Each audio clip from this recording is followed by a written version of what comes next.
Visų pirma, sveikinimai. Trečia vieta puikus pasiekimas iš tikrųjų, bet gal trumpą komentarą apie šiandienos rungtynės.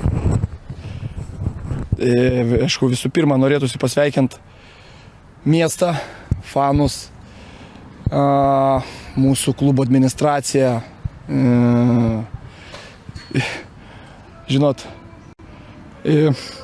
ta trečia vieta, jinai neatsirado iš kažkur, tai ne, čia yra 15 metų darbo vaisius.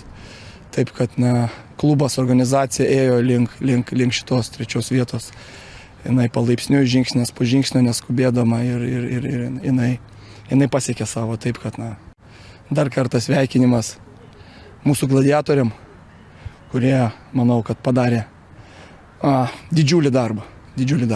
Ir visų pirma, jie įrodė ne kažkam, tai bet įrodė patys savo, kad jie gali.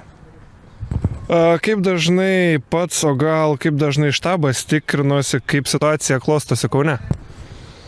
Žinot, mes viduj prieš rungtynės sutarėm tai, kad mes nekreipsim dėmesio į tai, kas vyksta Kaune, o fokusuosimės į tai, kas vyksta čia mūsų rungtynėse ir toks buvo sutarimas. Aišku, ten jau, kada dėtas laikas, ten jau pradėjo visi šnekučiuotis ir kaip kas tenai vyksta. Tai va.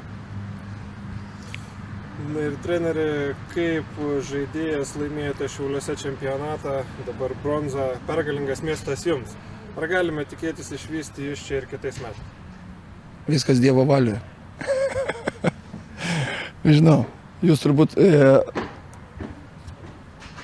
pasakydamas tai, kad kaip žaidėjas laimėjau čempionatą, jūs kažką tai norite išgirsti mane, kad ir kaip treneris turėčiau viskam savas laikas. Lūkterkit, turėkit kantrybės. Anksčiau ir vėliau tai ateis.